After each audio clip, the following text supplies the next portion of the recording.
You got it? Oh, he's off now. Oh, he's going. He out there. Go get it, son. What's wrong? You okay? You did it. So I'm outside right now with my son, unpacking stuff.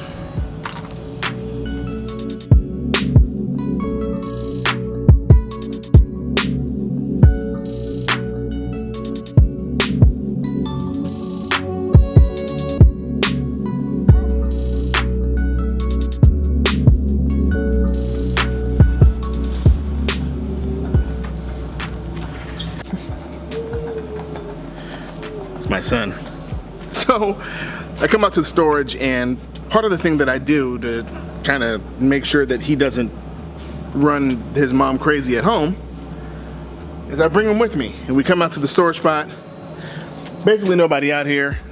I bring him his bike and let him go back and forth on his bike, and as I was kind of watching him ride, it made me think about myself in a sense. I remember the times I used to ride my bike and I had training wheels and things like that, but it made me start thinking about how happy I was when I had a bike. And the reason why I was so happy was because I used to walk to school every single day. And my school was about a mile away. It wasn't too bad. And I enjoyed the walk, but I remember watching people ride their bikes over to the school as I was walking, and it just seemed like they were getting there faster. They weren't using as much energy. They were having fun.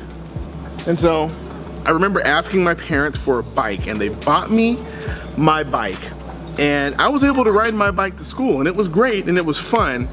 And I remember like sitting on my bike, and like as I was going down the sidewalk watching my friends ride in their cars, and I was thinking to myself, man, I really would like a car. See, the thing is that we all were going to the same place. We all had a similar destination, but it just seemed like when every time I was getting there, they were getting there either quicker, more efficiently, and really having more fun. They were happier when they got there. And so I just found that even though we were going in the same direction and going to the same place and pretty much doing the same things, they just seemed to have a better time at life doing it. I saw my son riding the bike, and it just began to speak to me about some things that my son can walk. I remember us taking time trying to get him to learn how to walk, and he can walk now.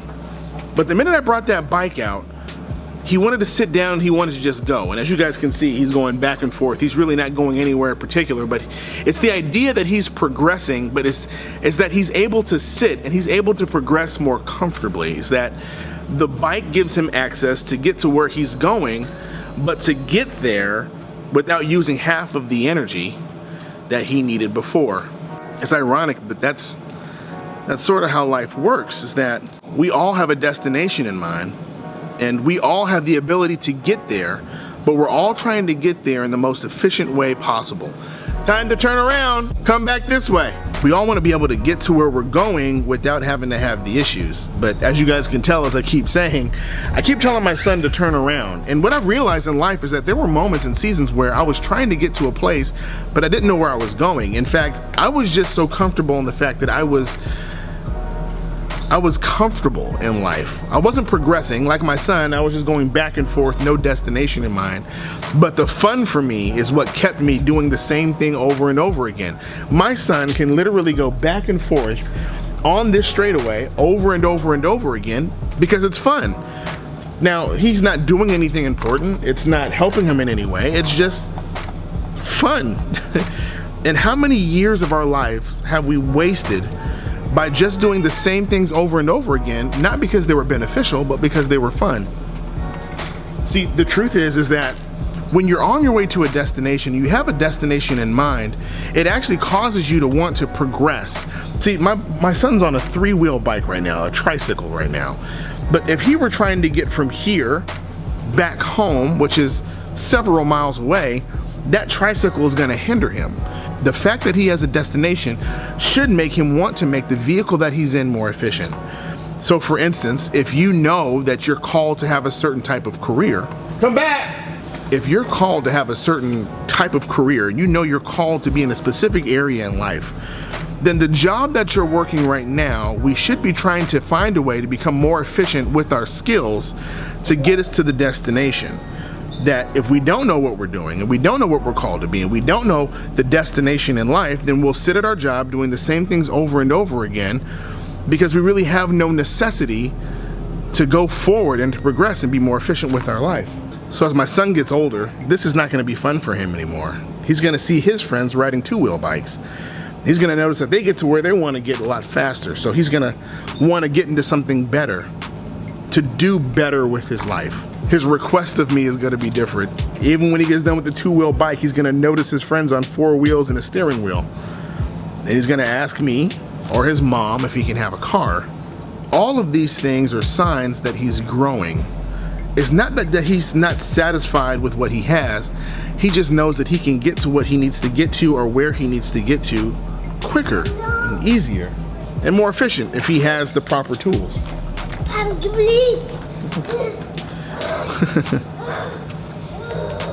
Lastly, right now my son doesn't need my help.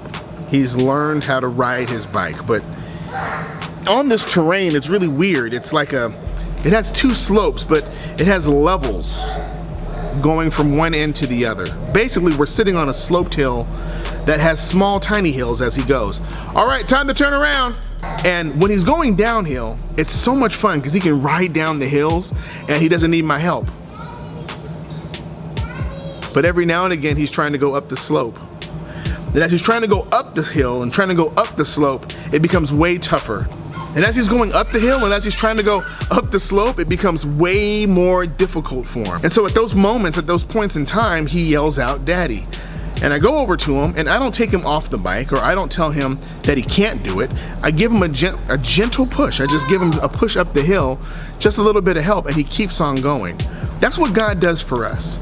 That there are moments in life where we are going downhill and we don't need any help. In fact, we don't even need to pedal as hard because the momentum of life is carrying us. But there are moments where God is calling us to go uphill. He's calling us to go up the slope. And I don't know about you, but there are times in my life where life feels so strenuous and so hard that I find myself asking for the Lord's help. And it doesn't always come with this big flood of prophecy or this huge check amount in the mail, but sometimes it's just a gentle nudge that gets me the ability to keep going another day.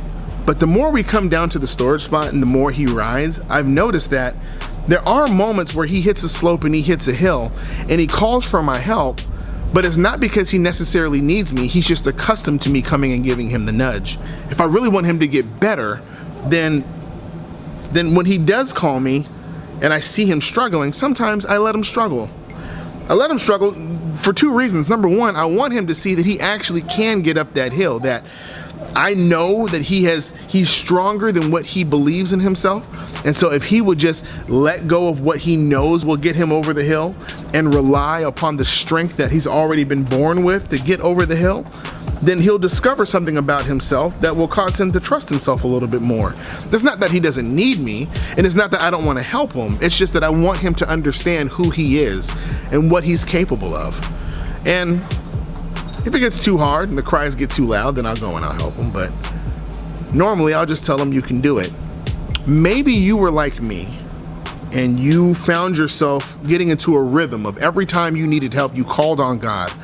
And you didn't even try to use the strength that you were blessed and born with.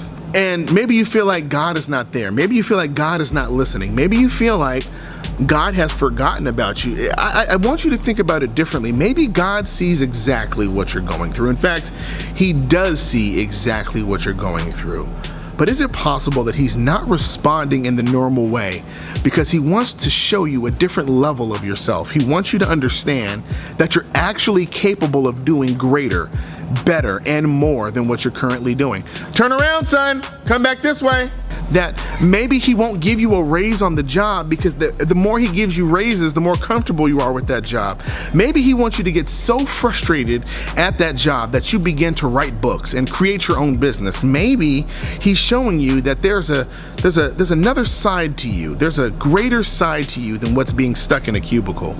And the only way he can get you out is by letting you go through Pharaoh moments so that you understand that there's a promised land on the outside. There is a level of self-help that God has ingrained us with and he's entrusted us with, that we would learn how to trust the God in us and the strength in us. Lastly, now we're going back and forth. He's still doing the same thing that he's been doing, but now I find myself having to continually turn around and tell him, turn back around, son, because my son wants to keep going.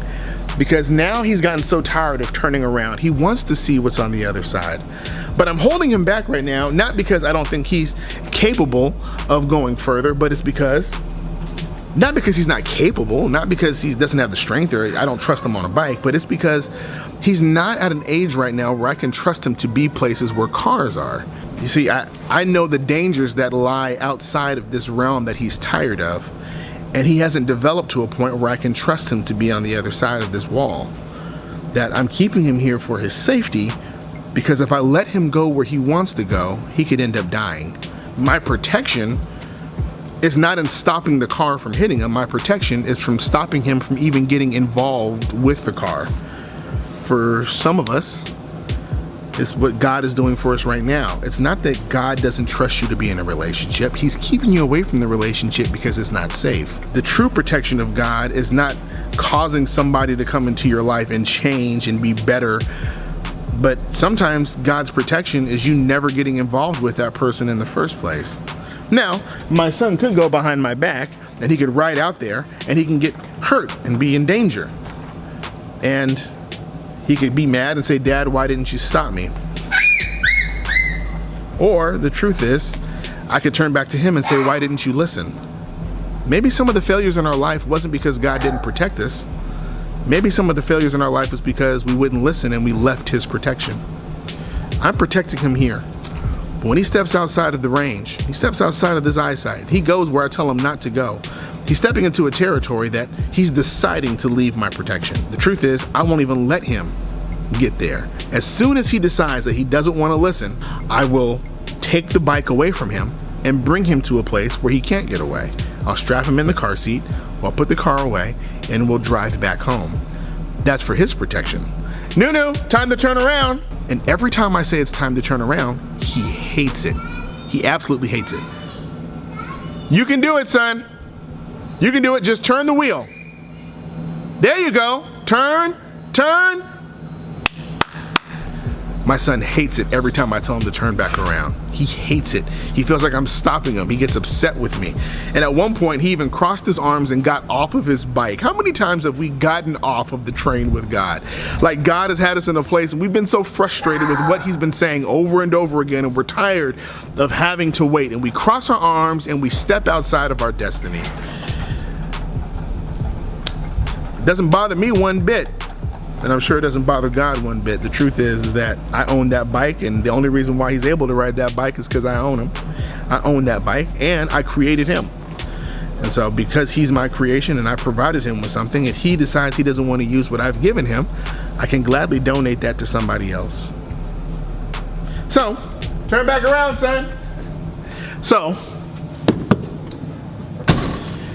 as I get ready to get out of here, just want to remind you guys that God has you, and he knows what he's doing. And there are many lessons in life. There are slopes and there are valleys. You're going to have great downhill momentous moments. You're going to have hard uphill moments. You're going to see other people doing great things, and you're going to feel the pull to do that. And there's going to be times you're going to be tired of doing the same thing over and over again, and you're wondering why God won't release you to go do something else. Maybe it's just better, instead of having all of these things, that we just trust God in every moment. Trust God when we're trying to go uphill and we're asking for his help, but he doesn't respond. Trust God when we're tired of going back and forth and he keeps telling us to turn back around. Trust God. Where he has you is in his perfect will and protection. and He has the best in mind for you.